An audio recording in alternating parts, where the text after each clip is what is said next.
जनक, मैं तुमसे अभी भी कह रही हूँ, तुम्हारा जितना मन करे तुम यहाँ पे रह सकती हो।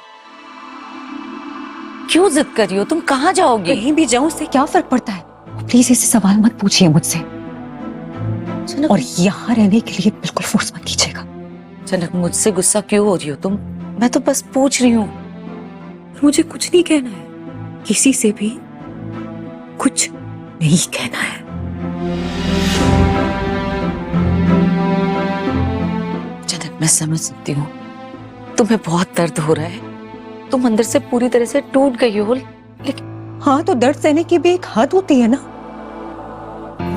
नहीं, सारे दर्द मेरी किस्मत में क्यों लिख दिए भगवान जी ने? क्या ये डिजर्व करती हूँ? नहीं, मैं ये दर्द डिजर्व नहीं करती, लेकिन तब भी इसे अपनाने की कोशिश की मैंने। लेकिन ये जिल्लत, ये बेइज्जती बर्दाश्त नहीं हो पा रही है, नहीं सह पा रही हूँ, खास करके सच्ची से तो बिल्कुल भी नहीं।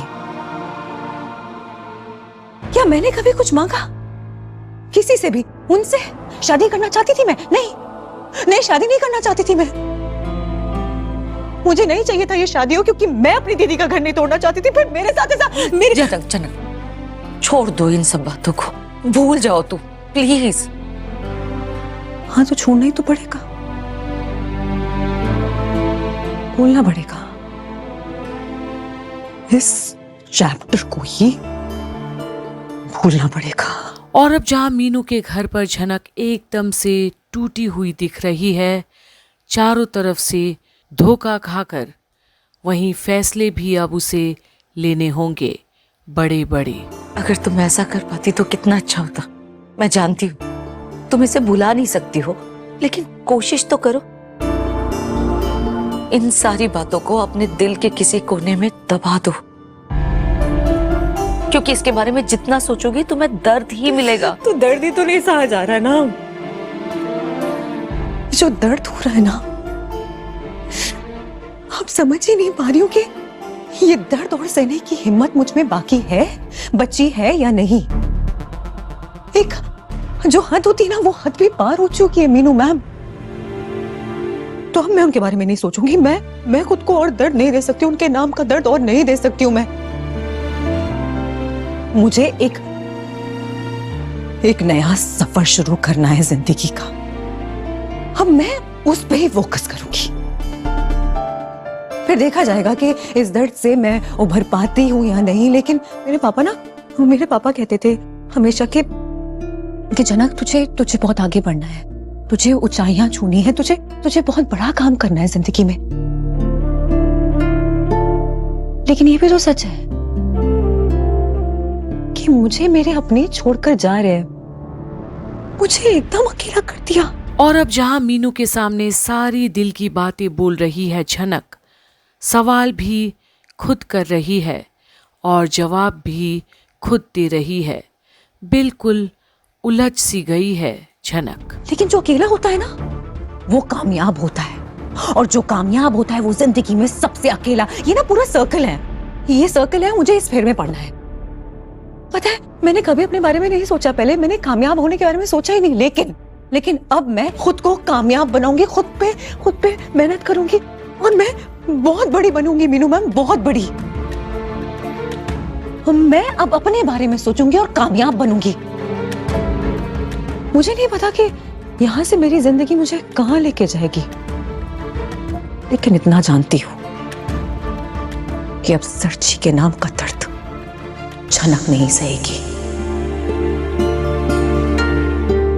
और बोल तो रही है झनक, पर उसे भी पता है और मीनू को भी पता है कि जितना आसान बोलना होता है, उतना आसान हकीकत में नहीं होता। झनक, मैं समझ सकती हूँ तुम दर्द में हो, बहुत दर्द नहीं, अपमान किया गया है मेरा, धोखा दिया गया है मुझे, इस्तेमाल किया गया है मेरा, झूठ बोला गया है। और अगर यही करना था तो पीछे क्यों हट गए?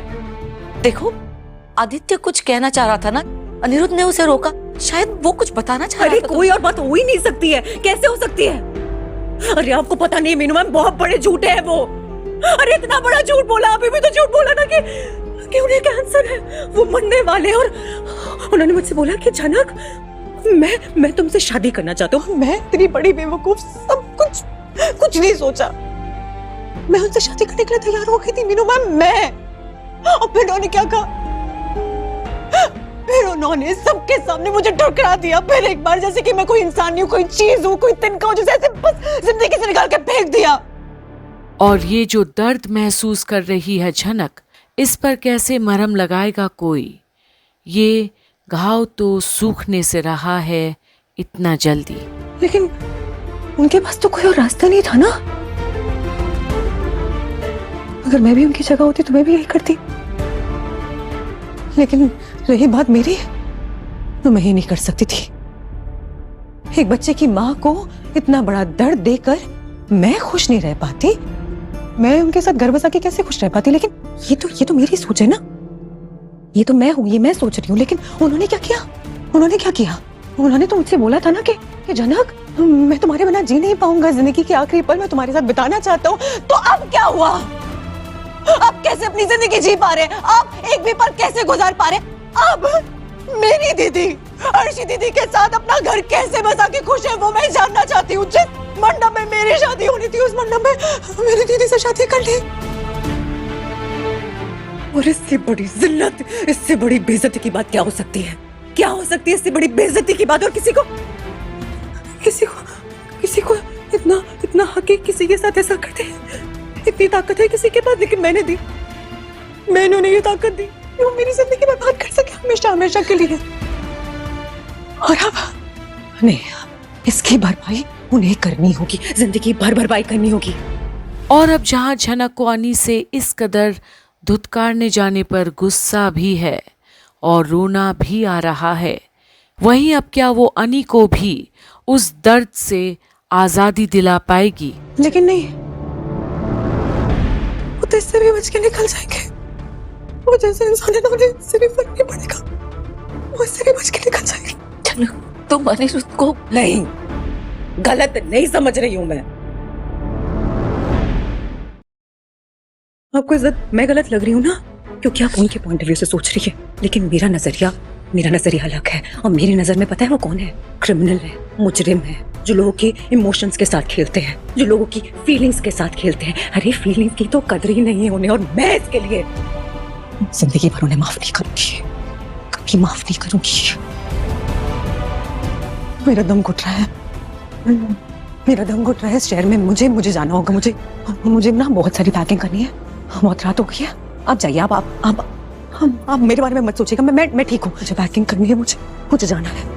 और अब जहां झनक पागलों की तरह करने लग गई है, क्योंकि अब अचानक ये जिल्लत, ये बेइज्जती उस पर हावी होने लगी है, तो बस जाती है अपनी पैकिंग करने। और मीनू खड़ी खड़ी देखते रह जाती है इस बिखरी हुई जिंदगी को। पर क्या अनी का जिंदगी संवर गया है ये सब होने के बाद? ये आपको आगे बताएंगे। तब तक के लिए बने रहिए कंप्लीट बॉलीवुड पर, जहां आप देख रहे हैं झनक की सारी अपडेट्स।